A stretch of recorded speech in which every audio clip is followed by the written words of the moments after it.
the inventory cost flow assumption የኢንቨንተሪዎች ኮስትን ዲተርማይን የምናደርግበት የምናውቅበት አሰፕሽን።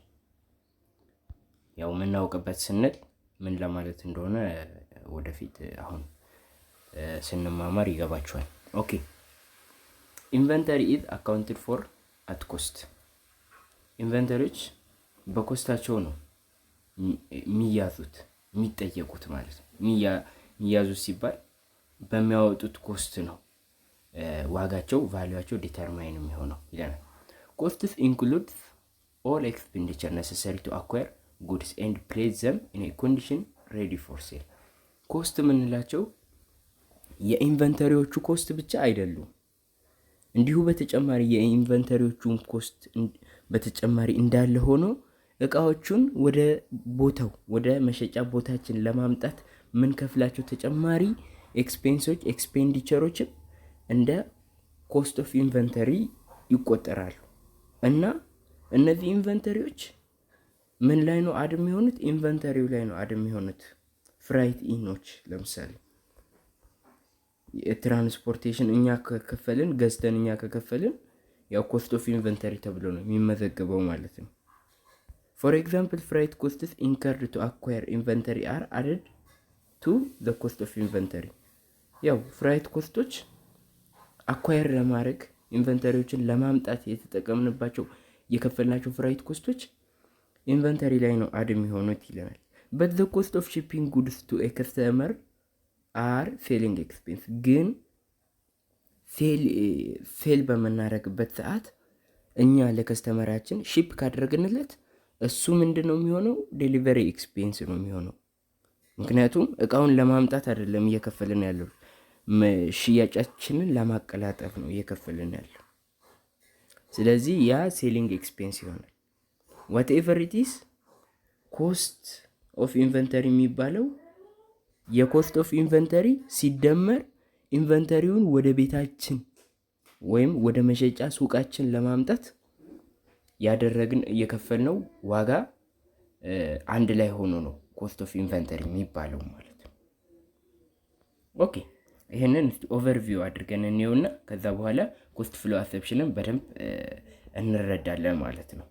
ኦኬ አፍተር ኤ ካምፓኒ ሃዝ ዲተርማይንድ ዘ ኳንቲቲ ኦፍ ዩኒት ኦፍ ኢንቨንተሪ ኢት አፕላይስ ዩኒት ኮስት ቱ ዘ ኳንቲቲ ቱ ኮምፒውት ዘ ቶታል ኮስት ኦፍ the inventory and the cost of goods sold.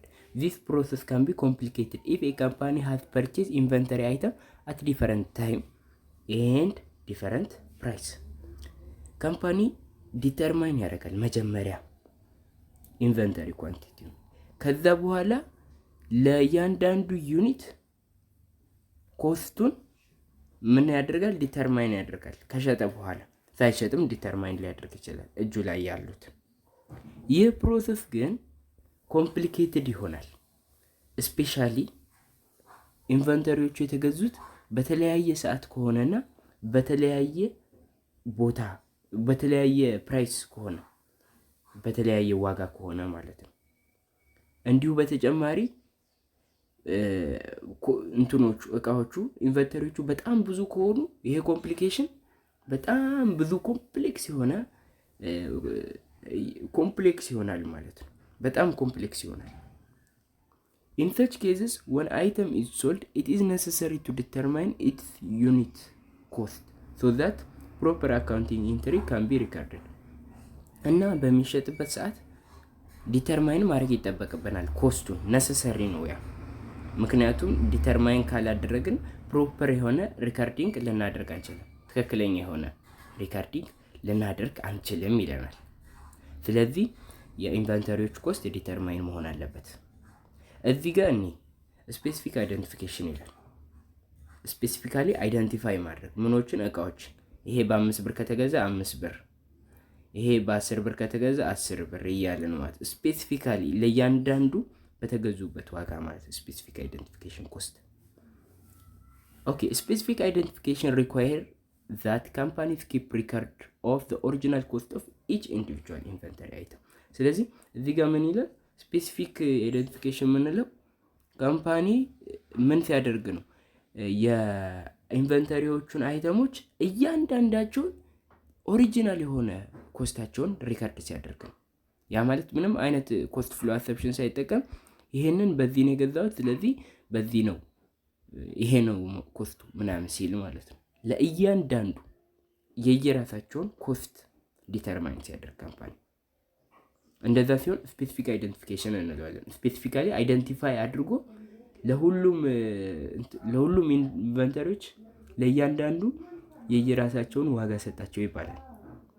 ያው የየራሳቸውን ኮስት ዲተርማይን አደረገላቸው ይባላል። ሂስቶሪካሊ ስፔሲፊክ አይደንቲፊኬሽን was possible only when a company sold a limited variety of high unit costs items that could be identified clearly from the time of purchase through the time of sales። ስለዚህ ሂስቶሪካሊ ስፔሲፊክ አይደንቲፊኬሽን ፖሲብል ነበረ። ግን ፖሲብል የሚሆነው መቼ ብቻ ነው? ካምፓኒው ሊሚትድ የሆኑ ዩኒት ኳንቲቲዎች የሚሸጥ ከሆነ፣ ካምፓኒው ሊሚትድ ትንሽ የሆኑ የተገደቡ እቃዎችን በሚሸጥበት ሰዓት፣ የተገደቡ ሲባል ምን መሰላችሁ? ትንሽ እቃዎችን በቃ በአይን ሊታዩ የሚችሉ ትራንዛክሽኑ ሎው የሆነ ሃይ ያልሆነ ማለት ነው። ስፔሻሊ ፐርፒቹዋል የሚጠቀም ከሆነ እንዴት ነው? አሁን ለምሳሌ መኪና የሚሸጥ ከሆነ፣ ቤቶች፣ ሪል ስቴቶች የሚሸጥ ከሆነ እነዚህ ዩኒቶች ከአንዱ ዩኒት ሃይ አማውንት ትርፍ ነው የሚገኘው። ያው ደግሞ ቶሎ ቶሎ አይሸጡም። ያ ማለት በቀን ውስጥ ወይ 2 ወይ 1 መኪና ቢሸጥ ነው። መኪና የሚሸጥ ከሆነ፣ ቤት የሚሸጥ ከሆነ እንደዛው ማለት ነው። እነዚህን አይነት አይተሞች ይዞ ስፔሲፊክ አይደንቲፊኬሽን ይመከራል። ስፔሲፊካሊ አይደንቲፋይ ቢያደርግ ሊሚትድ የሆኑ ቫሪቲ ኦፍ ሃይ ዩኒት ኮስት ካላቸው፣ ሊሚትድ ሆነው ልክ እንደ መኪናው ትንሽ ሆነው በቀን ውስጥ 2-1 እየሸጠ ግን ኮስታቸው ምንድነው? ሃይ ነው። ትርፋቸውም ሃይ ነው የሚያገኘው ትርፍ። እንደዛ አይነት ከሆነ ይመከራል ይላል። ኤግዛምፕልስ ኦፍ ሰች ፕሮዳክትስ አር ካርስ፣ ፒያኖስ ኦር ኤክስፔንሲቭ አንቲኩስ።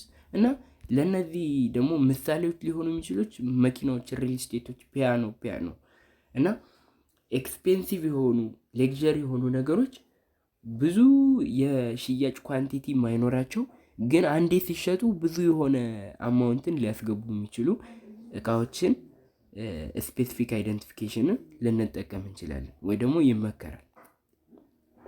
ስፔሲፊክ አይደንቲፊኬሽን ሪኳየር ዛት ኤ ካምፓኒ ሪከርድስ ኦፍ ኦሪጂናል ኮስት ኦፍ ይሄንን እየደገመው ነው መሰለኝ። ደግሞታል እዚህ ጋር። ኦኬ ቱዴይ ባርኮዲንግ ኤሌክትሮኒክ ፕሮዳክትስ codes and radio frequencies identification make it theoretically possible to do specific identification with nearly any types of product። አሁን ባለው ቴክኖሎጂ የተለያዩ ፕሮዳክት ኮዶችን እና የተለያዩ ሜቶዶችን በመጠቀም ስፔሲፊክ አይደንቲፊኬሽን ፖሲብል ሆኗል። ፖሲብል ነው ስፔሲፊካሊ አይደንቲፋይድ ለማድረግ እያንዳንዱን ኮስት።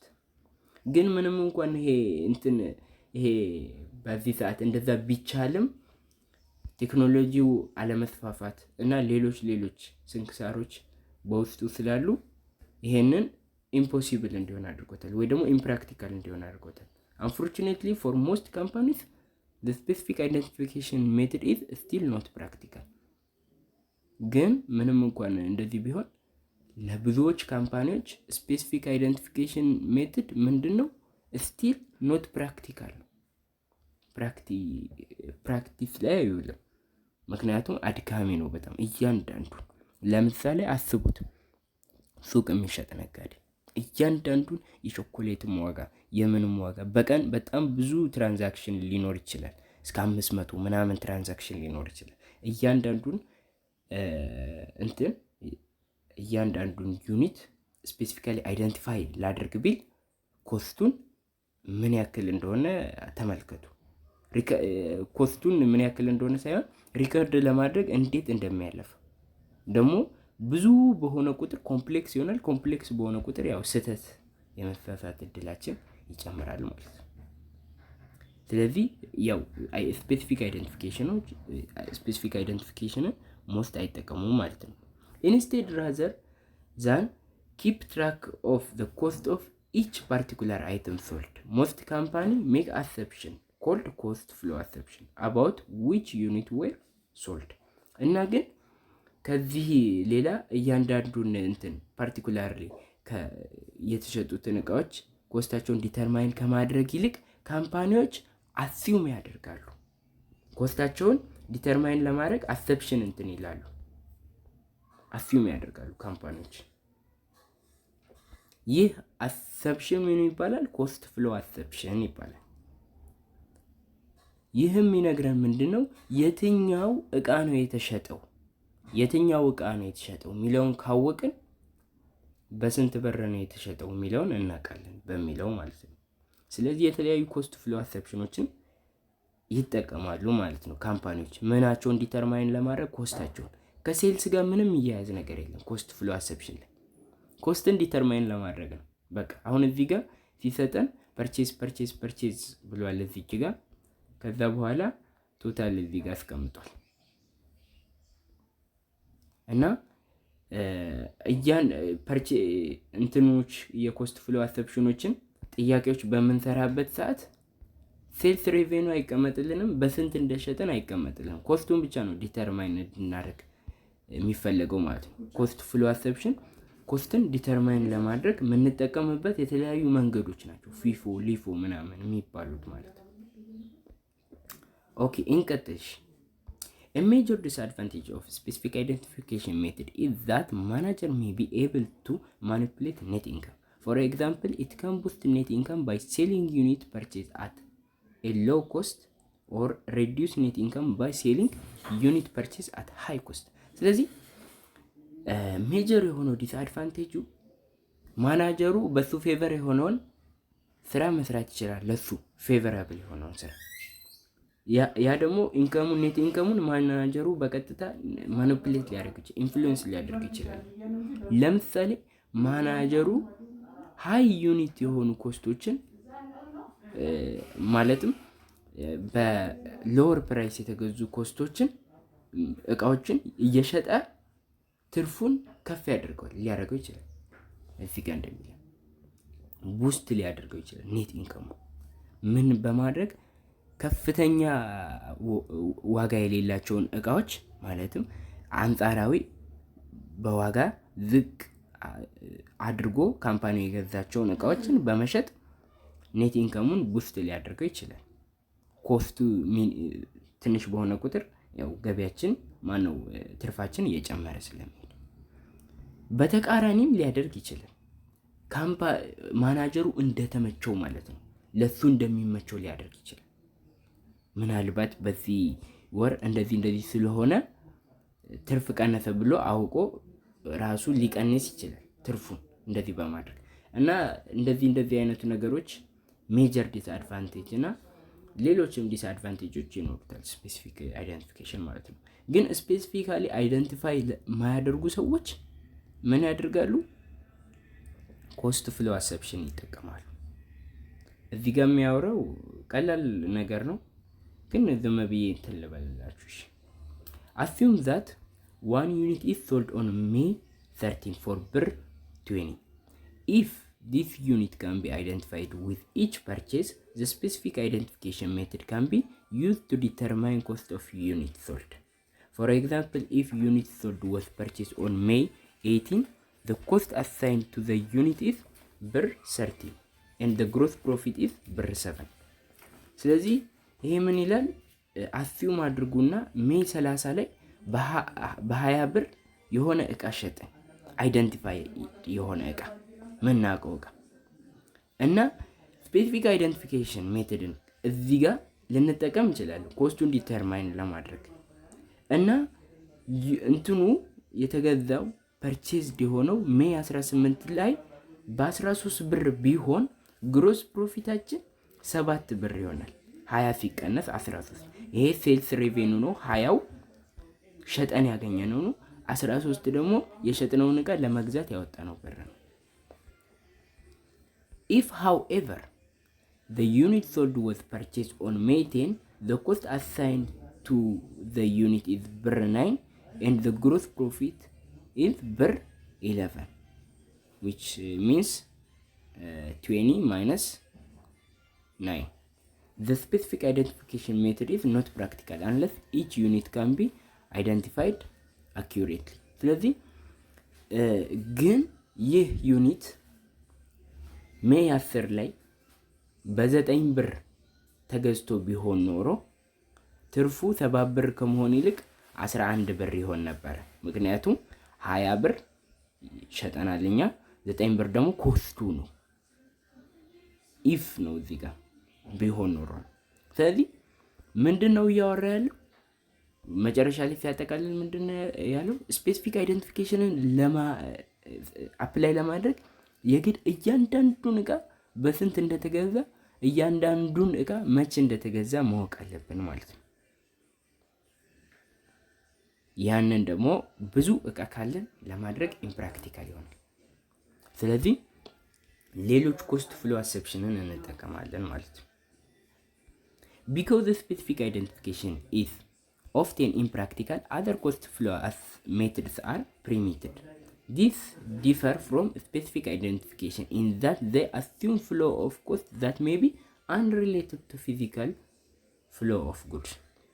እና specific identification በእነዚህ ስንክሳሮች አማካኝነት ኢምፕራክቲካል ስለሆነ ሌሎችን ኮስት ፍሎ ሜቶዶችን እንጠቀማለን ይለናል።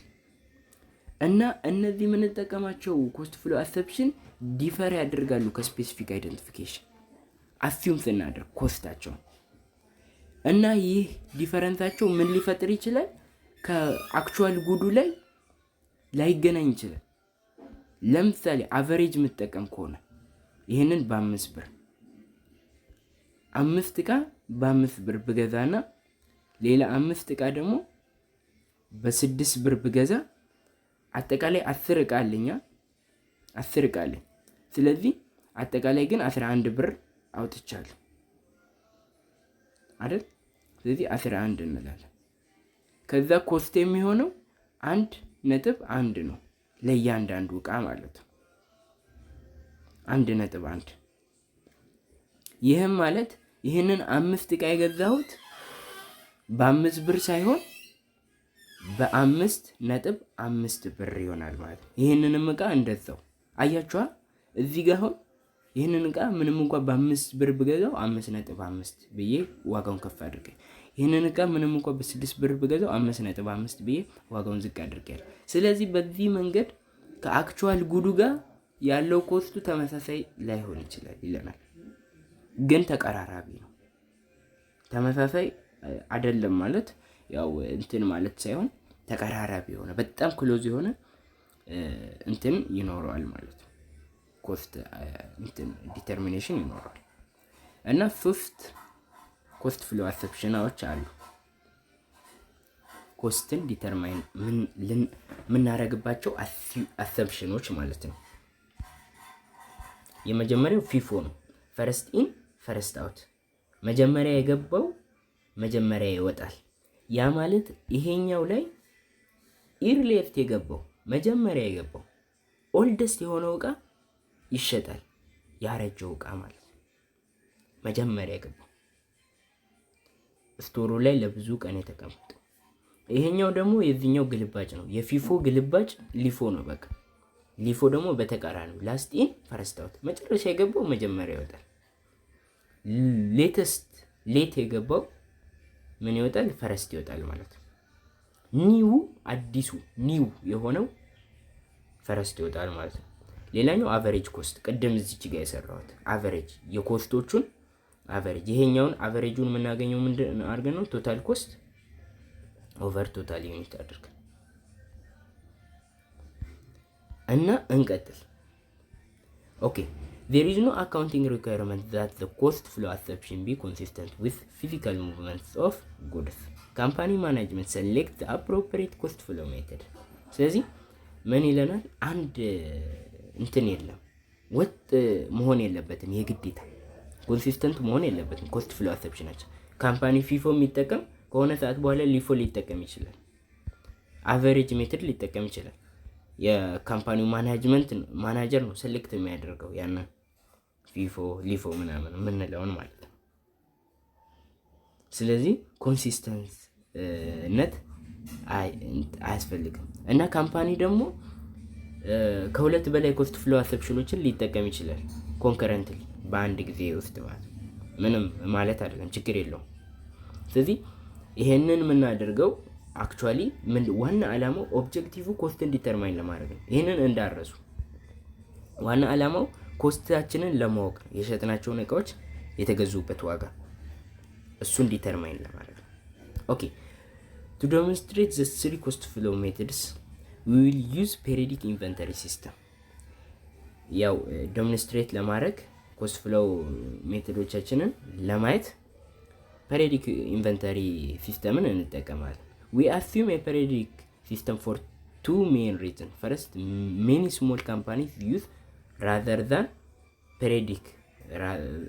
perpetual system. Second, very few companies use perpetual FIFO or average cost to their cost and related cost of goods sold. Okay, እዚህ ጋር ፔሪዲክን የተጠቀምንበት ምክንያት አለን ይላል።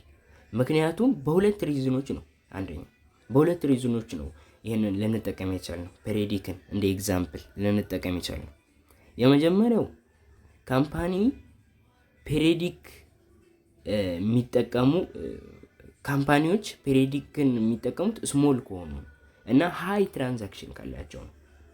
ይሄ ደግሞ የግድ ኮስት ፍሎ አሰፕሽንን እንዲከተሉ ያደርጋቸዋል። ምክንያቱም ሪከርድ ለማድረግ እያንዳንዱን ነገር ሪከርድ ማድረግ ስለማይችሉ ሪከርዲንግ ኮስቱ ራሱ ከትክክለኛ ኮስታቸው ሊበልጥባቸው ሁላ ስለሚችል።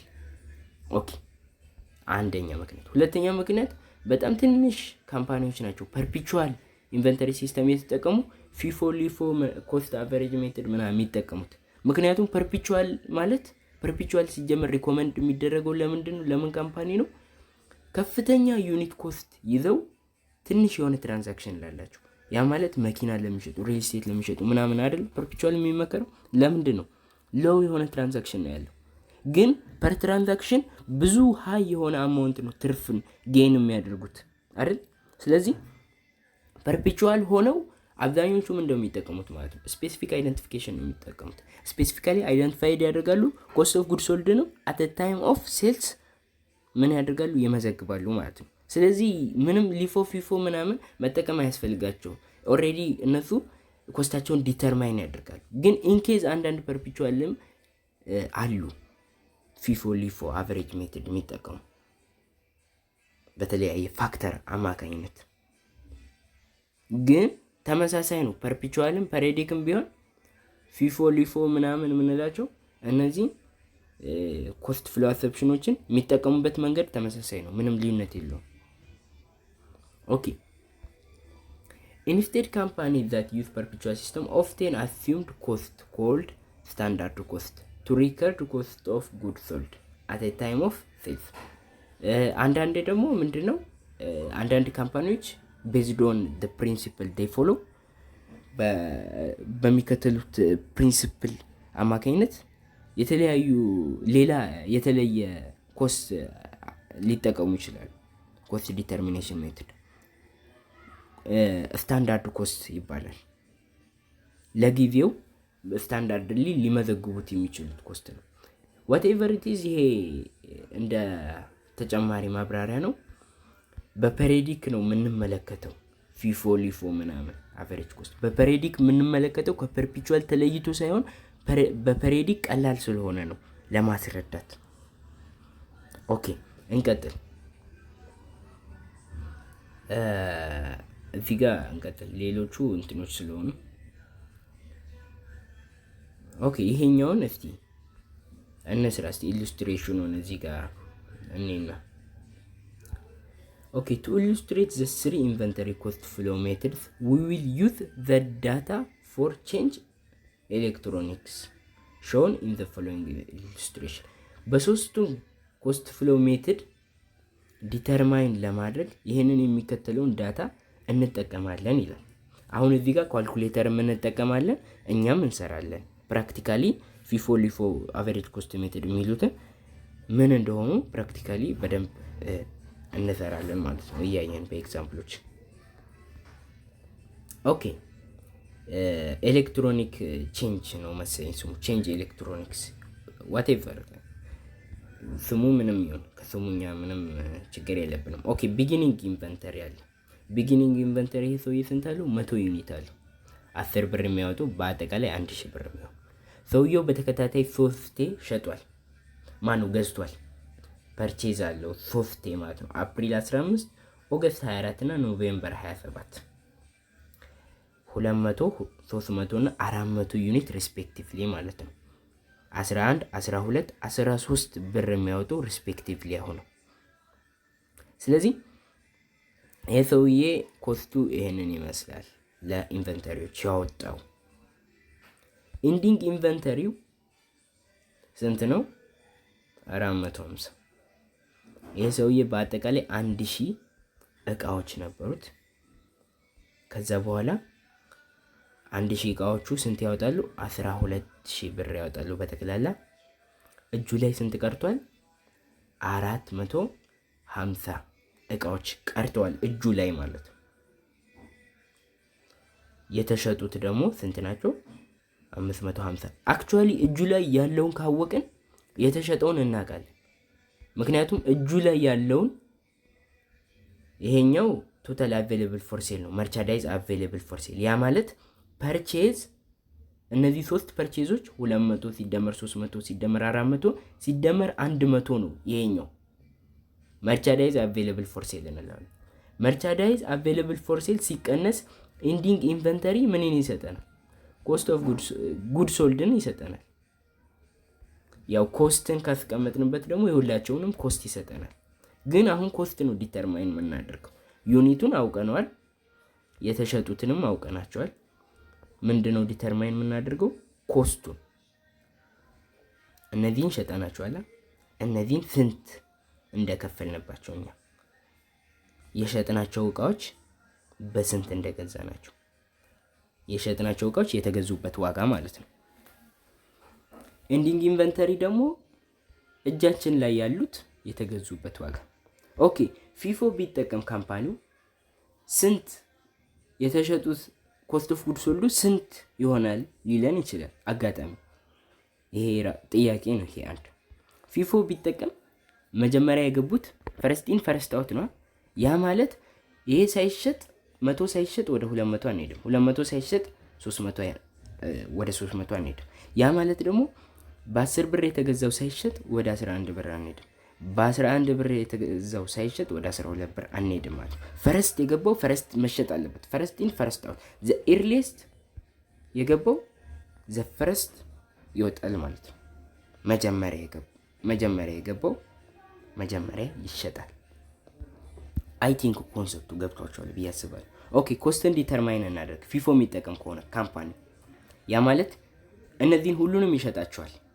500 ሸጧል፣ እነዚህን ሁሉንም ይሸጣቸዋል።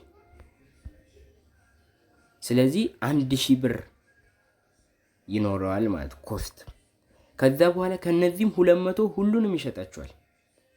ከዛ 2200 ሲደመር 1000 3200 ማለት ነው። እነዚህን አሁን ከዚህ መልስ ያሉትን ሸጧቸዋል አይደል? ከዛ በኋላ 300 ዩኒት ሸጧል። እስካሁን ፈርስት ኢን ፈርስት አውት ነው እየተጠቀመ ያለው። መጀመሪያ የገቡትን መጀመሪያ ይሸጣል። ስንት ይቀረዋል? ካምፓኒው ገና የሚሸጡ ስንት ይቀረዋል? 250 አይቀረውም። ያው 550 ስለሸጠ። ስለዚህ ከዚህኛው ላይ ስንት እንቀንሳለን? 250 እንቀንሳለን። 250 ሲባዛ በስንት ነው የምንለው? ፕራይሱ 12 ስለሆነ በ12 እንላለን። በስክሪፕቱ ላሳያችሁ። አይ ቲንክ በስክሪፕቱ ካሳያችሁ ያው ይገባችኋል ብዬ አስባለሁ። ቆይ በስክሪፕቱ ላሳያችሁና እንመለስበታለን ወደዚህ። ኦኬ እሺ እንቀጥል። ያው በወረቀት ላይ ማለት ነው። እንደምታዩት ትራንዛክሽኖቹ እነዚህን ይመስላሉ። ከዛ ኢንዲንግ ኢንቨንተሪ ስንት አለን? ኢንዲ ያደረግነው 450 አለን ማለት ነው። ኢንዲንግ ኢንቨንተሪያችን ቶታል ዩኒቱ ይሄ ነበር። 450 ዩኒት ደግሞ እጃችን ላይ ቀርቷል። ስለዚህ 1000 ሲቀነስ 450 እኩል ይሆናል 550 ደግሞ ምን ሆኗል? ተሽጧል ማለት ነው። ስለዚህ አሁን ኮስቱን ዲተርማይን እንድናደርግ የተፈለገው ፊፎ ከተጠቀምን ምን ይሆናል? መጀመሪያ የገቡት ፈረስት ኢን ያደረጉት ፈረስት አውት ያደርጋሉ። ማለትም መጀመሪያ የተገዙት መጀመሪያ የሚሸጡ ይሆናል ማለት ነው። ስለዚህ ከነዚህ ውስጥ መጀመሪያ የተገዙት ወይ ደግሞ መጀመሪያ የገቡት እነማን ናቸው? ይሄኛው ነው አይደል? ይሄኛው አምና ነው የገባው፣ አምና ፐሬድ ላይ ማለት ነው፣ ባለፈው ፐሬድ ላይ። ስለዚህ 100 ዩኒት እንሸጣለን ማለት ነው። መጀመሪያ 100ዎቹ ናቸው የሚሸጡት። ስለዚህ 100 ሲባዛ በ10 1000ዎቹ መጀመሪያ። ሁለተኛ የሚሸጡት 200ዎቹ ናቸው፣ ምክንያቱም ሁለተኛ የገቡት እነሱ ስለሆኑ። እነዚህ ካለቁ በኋላ ነው ግን ወደዚህ የምንሄደው። ግን አልቀዋል እነዚህ። አሁን 550 ስለሸጠን እነዚህ ያልቀው ጭራሽ ደግሞ እነዚህም ያልቃሉ እንዲሁ በተጨማሪ አይደል? ስለዚህ ይሄኛውንም ሁሉንም እንሸጠዋለን። ሁለተኛ የገቡት እነዚህ ስለሆኑ ማለት ነው። ስለዚህ ምን ይሆናል? 1000 ሲደመር 3000 ማነው 2200፣ ያ ማለት 3200 ሸጠናል ማለት ነው። እስካሁን ኮስቱን የነዚህን የሁለቱን አውቀናል። ስንት ይቀረናል? አሁን 300ዎቹን ሸጠናል። 300 ዩኒቶች 300 ዩኒት ሸጠናል። 550 ነው የሸጥነው። 250 ዩኒት ይቀረናል ምን ሸጠው ገና። አሁን ከየት ነው የምንሸጠው? ከዚህ ወይስ ከዚህ? ከዚህ ነው የምንሸጠው 250። ስለዚህ ከዚህ ውስጥ 250ውን እንሸጣለን ማለት ነው። ስለዚህ 250 ሲባዛ እዚህ ጋር ይታያችኋል። ቆይ 250 ሲባዛ በስንት ነው የምንለው? እዚህ ጋር በፕራይሱ ማለት ነው። ሲባዛ 12 250 ሲባዛ 12 የሚመጣው ዋጋ ከዚህ ጋር ይደመራል ማለት ነው። ቆይ አንድ ላባዛውና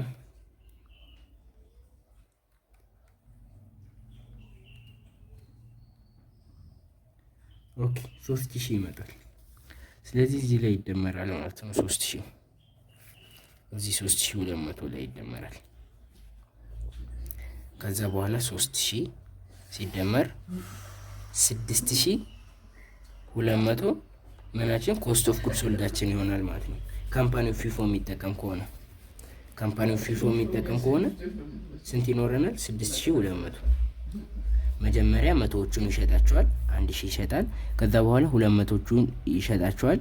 ከዛ 2200 ይሸጣል። ከነዚህ ከ200 ግን ሲደመር በአጠቃላይ ቶታል 3200 ይሸጣል። ከነዚህ ውስጥ ደግሞ 200 ስንት 50 ይሸጣል። ከዚህ ውስጥ 50 ይቀረዋል ማለት ነው። 50 ከዚህ ውስጥ ይቀረዋል። ከዛ ከዚህ ውስጥ ደግሞ 400፣ ይሄ ደግሞ አይነካም መጨረሻ ላይ የገባ ስለሆነ መጨረሻ የገባው አይነካም ማለት ነው፣ ካላለቀ በስተቀር እቃዎቹ ፊፎ የምንጠቀም ከሆነ ያ ነው ፖይንቱ። ሊፎ የምንጠቀም ከሆነስ እንዴት ይሆናል? ተገላቢጦሽ ይሆናል። መጨረሻ የገቡት መጀመሪያ ይሸጣሉ። ያ ማለት 400 ነው መጀመሪያ የሚሸጠው። ስለዚህ 400 ሲባዛ 13 5200 ይሸጣል መጀመሪያ ማለት ነው። ከዚህ ስንት እንነካለን? 150 እንነካለን። ከዚህ ደግሞ አሁን ምክንያቱም 400 ሸጠናል። ስንት ነው የሚቀረው? 150 ነው የሚቀረው። 550 ስለተሸጠ አይደል?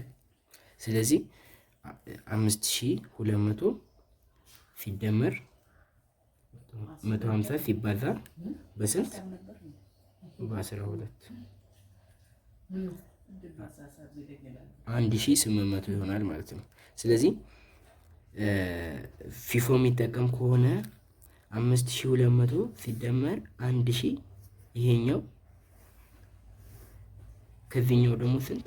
150 ከዛ በኋላ ሲደመሩ ስንት ይሆናል? 6000 ማነው 7000 ይሆናል ማለት ነው። 7000 አጠቃላይ 5200 ሲደመር 1800 7000 ይሆናል። ፊፎ የሚጠቀም ከሆነ ሊፎ የሚጠቀም ከሆነ ፊፎ የሚጠቀም ከሆነ 6200 ይሆናል ማለት ነው። እና ኮስቱን እንደዚህ ነው ዲተርማይን የምናደርገው። አቨሬጅ የሚሆን ከሆነ ደግሞ አቨሬጁ እነዚህን ሁሉንም ምን እናደርጋቸዋለን? እንደምራቸዋለን። እዚህ ጋር ተሰጥቶናል። ደስ የሚለው ነገር 12000 ነው የሚያወጡት ሁሉም አይደል? ሲካፈል ለቶታል ዩኒቱ እናደርጋለን። ምክንያቱም አቨሬጅ ስንሰራ ቅድም ብያቸዋለሁ፣ ቶታል ኮስት ሲካፈል ቶታል ዩኒት ነው። ቶታል ኮስታችን እዚህ ጋር 12000 ነው። ቶታል ዩኒታችን ደግሞ 1000 ነው። ይሄም ቶታል ኮስታችን 12 ሲካፈል ለ1000 እንላለን ማለት ነው። 12000 ሲካፈል ለ1000 እንላለን። ከዛ በኋላ ኮስታችንን አቨሬጅ ኮስታችንን እናገኛለን ማለት ነው። 12 ነው አቨሬጅ ኮስታችን በዚህ ኬስ። ስለዚህ 550 እቃዎችን ሸጠናል። 550 እያንዳንዱ እቃዎች 12 ብር ነው ዋጋቸው ማለት ነው። አቨሬጅ ስለሆነ እየተጠቀመን ያለ ነው። እዚህ ጋር አይታያችሁ መስለኝ አቨሬጅ ነው እየተጠቀመን ስላለ። ስለዚህ 12 ሲባዛ ነው 550 ሲባዛ 12 እንላለን ማለት ነው። 550 ሲባዛ 12 እኩል ይሆናል 6600 ይመጣል ማለት ነው። 6600 ምን ከተጠቀምን? አቨሬጅን ከተጠቀምን። አይ ቲንክ ገብቷቸዋል ብዬ አስባለሁ። አቨሬጅ ሲሆን ያሉንን ሙሉ እቃዎች ኮስታቸውን ዲተርማይን እናድርጋለን። ኮስታቸውን ቶታል ኮስታቸውን ካገኘን በኋላ ለቶታል ዩኒቱ እናካፍልና አቨሬጅ ለአንድ እቃ በአማካኝ ስንት አወጣን የሚለውን እናገኛለን ማለት ነው። እና ይሄንን ይመስላል እንትኑ። አሁን በሶስቱም ሰራ ነው። ስለዚህ በፊፎ 6200 በሊፎ 7000 እና በአቨሬጅ ደግሞ 6600 ኮስታችንን ዲተርማይን አደረገን። ኮስታችን ያው የምንጠቀመውን አሰፕሽን ተከትሎ እንደነዚህ ነው የሚሆነው ኮስታችን ማለት ነው። እና ይሄንን ይመስላል። በጣም ቀላል ነገር ነው። ብዙም ኮምፕሊኬትድ የሆነ ነገር አይደለም። እና ያው አሁን አይተን እንደተመለስ ነው እንደዚህ አይነት ሪሌሽንሺፕ ነው ያላቸው። በቃ ፊፎ እና ሊፎ ናቸው ትንሽ የሚያወዛግቡት። እነሱንም አይ ቲንክ ተረድታችኋል ብዬ አስባለሁ። ዋናው መረዳት ያለባችሁ ይሄኛው ሳይሸጥ ወደዚህኛው እንደማንገባ በፊፎ ሰዓት፣ በሊፎ ሰዓት ደግሞ ይሄኛው ሳይሸጥ ወደዚህ እንደማንገባ። ከዛ በኋላ ያው ማባዛት ነው እና ያንን በፕራይሶቹ እያባዛን ከዚህኛው ጋር እንደምረዋለን ማለት ነው። ግን ከዚህኛው ስንሸጥ ይሄኛው ካላለቀ ወደዛኛው አንሄድም ማለት ነው። ሲያልቅ ብቻ ነው ወደዛኛው የምንሄደው በሊፎ ሲሆን። ፊፎ ሲሆን ደግሞ በግልባጩ የመጀመሪያው ሲያልቅ ወደ ሁለተኛው እንሄዳለን ማለት ነው። ኦኬ እስቲ እኔና ትንሽ የቀረቻለች እሷን ዲፋይን አድርገን እንጨርሳለን ማለት ነው የዛሬውን ክላስ። ኦኬ the cost of goods sold formula is periodic system. In a periodic system is beginning inventory plus purchase minus ending inventory equals to cost of goods sold። ባለፈው ያየነው ነገር beginning inventory ሲደመር purchase ምን ይሰጠናል? merchandise available for sale፣ goods available for sale፣ ለሽያጭ ዝግጁ የሆኑ ጉዶችን ማለት ነው። ስለዚህ እዚህ ጋር ምን ይለናል? change electronic had a total of 1000 unit available to sell during the period beginning inventory plus the 3 purchase 3 ናቸው አይ ቲንክ። እና ቢጊኒንግ ኢንቨንተሪ ሲደመሩ ሶስቱ ፐርቼዞች 1000 ዩኒቶች በአጠቃላይ አለው ኤሌክትሮኒክ ቼንጅ የሚባለው ካምፓኒ። እና the cost of those 1000 unit is 12000 referred to as cost of goods available for sale። እና እነዚህ ለኛ ምንድነው ሪፈር የምናደርጋቸው? እኛ ምን ብለን ነው ሪፈር የምናደርጋቸው? የእቃዎች ዋጋ፣ ለሽያጭ ዝግጁ የሆኑ የእቃዎች ዋጋ። a physical inventory taken December 31 determined that there were 450 unit in ending inventory። ስለዚህ ፊዚካል ካውንቱ እንደሚያሳየው ከሆነ 450 ነው እጃችን ላይ ያለው። therefore Houston change sold 550 ያው ኤሌክትሮኒክ ቼንጅ ለማለት ፈልጎ መሰለኝ ስሙን እዚህ ጋር ተሳስቷል። ስሙን ማተር አያደርግም፣ ችግር የለም። ስለዚህ ይህ ማለት 550 ዩኒት ሸጧል ማለት ነው። እዚህ ጋር ቅድም እንዳሳየዋችሁ ማለት ነው። ዲዩሪንግ ዘ ፐሬድ በፐሬዱ ላይ ቱ ዲተርማይን ኮስት ኦፍ the 550 unit that were sold the cost of goods sold to determine the cost of goods sold የተሸጡትን እቃዎች ዋጋቸውን ዲተርማይን ለማድረግ ማለትም የ550ዎቹን እቃዎች we assign cost of ending inventory and subtract the value from the cost of goods available for sale እና cost of ending inventoryያችንን አሳይን እናድርግና ሰብስትራክት እናድርጋለን ይላል። ይሄኛው ሌላኛው መንገድ ነው ኮስትን ለማግኘት፣ ግን እኔ ያሳየዋችሁ ቀላሉ መንገድ ነው። ይሄኛውም ያው ተመሳሳይ ነው። ይሄ የሚለን ምን መሰላችሁ? የኤንዲንግ ኢንቨንተሪውን ኮስት ካገኘን በኋላ ከዚህ ላይ ሰብስትራክት ስናደርግ ምን እናገኛለን? የተሸጡትን እቃዎች የተገዙበት ዋጋ። ግን የዚህኛውን ኮስት ማግኘት አለብን። ግን የዚህኛውን የተሸጡትን ደግሞ ካገኘን ኮስት ኦፍ ጉድ ሶልዱን ካገኘን ኢንዲንግ ኢንቨንተሪ ኮስታችንን ለማወቅ ከዚህ ላይ አሁን ሰብስትራክት ማድረግ ነው። ከዛ እናገኛለን ኢንዲንግ ኢንቨንተሪያችንን። እንደዚህ አይነት ሪሌሽንሽፕ ነው ያለው። ብዙም እዚህ ጋር እንትን አትበሉ፣ ኮምፕሊኬትድ ምናምን እንዳይሆንባችሁ እዚህ ጋር። ስለዚህ the value assigned to ending inventory will depend on which cost flow method we use no matter። ስለዚህ ቫሊዩ አሳይንድ ያደረግ ነው ማለትም እጃችን ላይ የቀረው ቫሊዩ ወይ ደግሞ የተሸጡት እቃዎች ቫሊዩ ዲፔንድ ይሆናል እኛ የምንጠቀመው ኮስት ፍሎ አሰፕሽን ላይ። ቅድም አሁን ኮስት ፍሎ አሰፕሽን ላይ ስንጠቀም የተለያዩ ሪዛልቶች ነው ያመጡልን። አሰፕሽኑ ስለሚለያይ ነው እነዛ የተለያዩ ሪዛልት የመጡልን። ቅድምም ያልኳችሁ ኮስቱ ተቀራራቢ ነው እንጂ 100% አኪዩሬት አለመሆኑን ያሳያል። ኮስቱ እኛ ዲተርማይን የምናደርገው ኮስት ቅርርብ አለው እንጂ ከአክቹዋል ኮስቱ ጋር አክቹዋል ኮስቱ ያ ነው ማለት አይደለም ብያችሁ ነበር። ከአክቹዋል ጉድ ኮስቱ ጋር እኩል ሊሆን ይችላል፣ ኮስቱ ከጉዱ ጋር እኩል ሊሆን ይችላል፣ ላይሆንም ይችላል። ግን እኛ ጀነራሊ ኮስታችን ይህንን ያክል ይሆናል ብለን ዲተርማይን ስናደርግ ኢስቲሜት ስናደርግ ነው ያ የሚፈጠረው ማለት። which cost flow assumption we use through the sums of cost of goods sold plus the cost of ending inventory must equal to the cost of goods available for sale in this case ብር 12,000። ይሄ የሚለው ምንድነው? የሸጥናቸው እቃዎች ኮስታቸው ቀደም አሁን የሸጥናቸውን እቃዎች በአንደኛው ላይ 7000 አግኝተናል በፊፎ ላይ አይ ቲንክ። ያ ማለት እጃችን ላይ የቀሩት እቃዎች ስንት ናቸው ማለት ነው? 5000 ናቸው ማለት ነው። 7000 ሲቀነስ 12000። እስቲ እሱን እንስራ። ቅድም በፊፎ 7000 አግኝተን ነበር አይደል? ካስታውሳችሁ ቪዲዮውን ወደ ኋላ ባክዋርድም አድርጋችሁ ማየት ትችላላችሁ። ማለትም ማታ 3 ከሆነ ያ ማለት የተሸጡት እቃዎች 7000 የሚያወጡ ከሆነ እጃችን ላይ ያሉት እቃዎች ደግሞ 5000 ማውጣት አለባቸው። 7000 ሲደመር 5000 መጀመሪያ ላይ ከነበረን ከቶታሉ ከ12000 ብር ከሚያወጡ እቃዎች ጋር እኩል ስለማይሆን፣ እሺ እንቁጠራቸው። እጃችን ላይ የቀሩት በፊፎ ሲሆን ከዚህኛው 150 ይቀራል።